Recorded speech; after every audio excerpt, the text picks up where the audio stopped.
Sehingga mereka memaksa menteri pula boleh bagi kenyataan besok parlimen adalah tempat larangan kepada rakyat. Bukankah parlimen itu lambang demokrasi?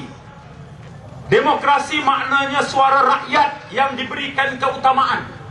Demokrasi maknanya rakyat itu tuan, menteri itu hamba sebenarnya. Tetapi di Malaysia besok parlimen rakyat tak boleh datang. Menteri yang keluarkan arahan juga salah. Parlimen ketuanya adalah speaker parlimen. Menteri juga adalah satu sudut saja, seorang saja anggota dalam parlimen. Yang bertanggungjawab ke atas parlimen ialah speaker. Soal keselamatan, soal pentadbiran, soal perjalanan mesyuarat, speaker yang berkuasa. Tapi di Malaysia, menteri yang berkuasa ke atas parlimen. Parlimen mesti tunduk di bawah titah perintah sang menteri. Ini satu lagi perkara pelik. Saya memandu dari Machang. Di Machang itu rok blok polis 2-3 lapis. Sampai Kuala Kerai rok blok polis lagi. Sampai Gua Musang sekatan polis. Sampai Bentong sekatan polis. Lipis, Rauk, Bentong. Sampai tol Gombak lepas bayar tol RM5 pun sekatan polis lagi. Kawan saya dari Sungai Petani berlapis-lapis di Lebuh Raya pun sekatan polis. Kawan-kawan saya datang dari selatan juga memaklumkan begitu. Apa nak jadi ni?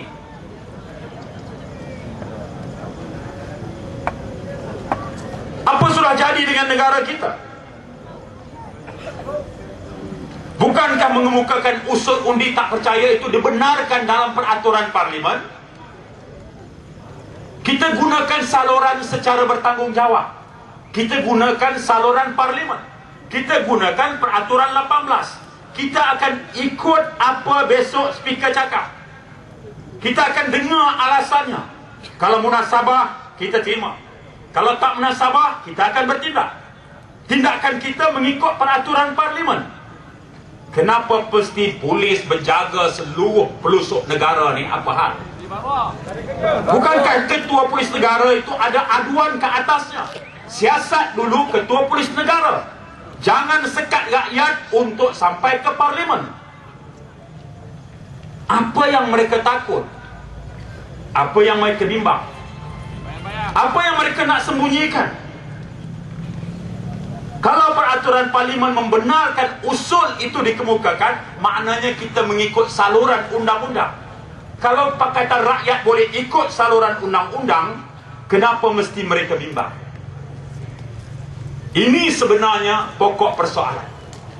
Sebab itu mereka alihkan perhatian rakyat dan menggunakan semula mesin media, radio, TV, surat khabar. Ambil pandangan tokoh-tokoh UMNO dan pengampu-pengampu dan penjilat-penjilatnya. Putar balik skrip lama 98. Walaupun tak munasabah di akal.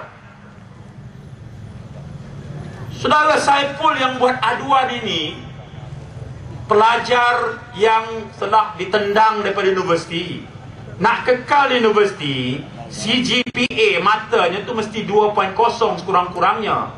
Dia tak dapat banyak tu. Dia cuma dapat 1.5, kena tendang universiti.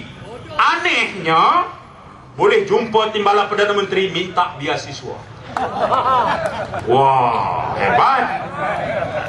4.0 tak dapat beasiswa, 3.8 tak dapat beasiswa, 1.5 boleh jumpa timbalan Perdana Menteri minta beasiswa.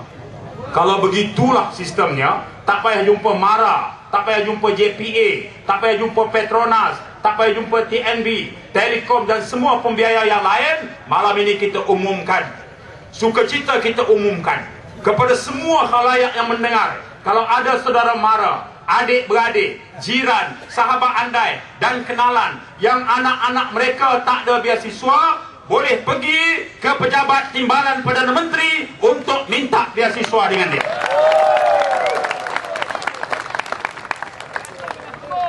Kalau pengawal tanya, bagi tahu kita suruh sebab apa? Saiful Bukhari boleh? Sebab apa kita tak boleh? Bila berita ini mula-mula terbongkar, Perdana Menteri kata kerajaan tidak terlibat dengan konspirasi ini. Tak terlibat langsung. Kata Perdana Menteri lagi, bahkan saya yakin timbalan saya Najib juga tidak terlibat. Keesokan harinya Datuk Najib buat kenyataan, saya tak kenal pun budak yang buat laporan itu.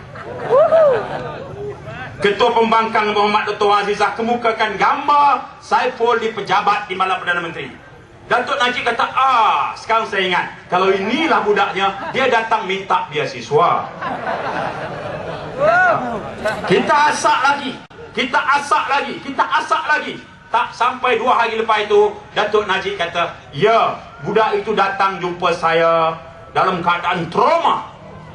Fikirannya betul-betul terganggu, trauma. Dia menceritakan bagaimana dia diliwat oleh saudara Anwar. Nah, sekarang kita tengok. Bukankah aneh jalan ceritanya?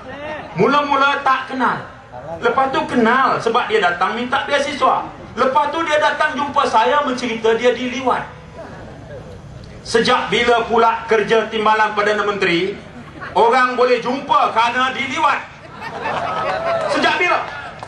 Kalau begitu besok, kalau ada laporan polis dibuat oleh mana-mana rakyat, kes rogol atau kes liwat, polis jangan ambil kes, tolak terus ke pejabat Najib, sebab dia yang ambil kes itu.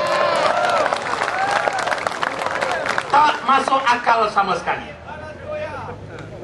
Kita ikuti, kita tahu siapa yang berjumpa di rumah Najib, manusia mana yang berjumpa di rumah Najib, berapa orang yang berjumpa di rumah Najib, siapa yang bawa budak itu jumpa Najib, siapa lagi di bilik bacaan Najib, di kediaman rasmi rumah Najib. Sampai masanya kita akan dedah untuk tatapan rakyat.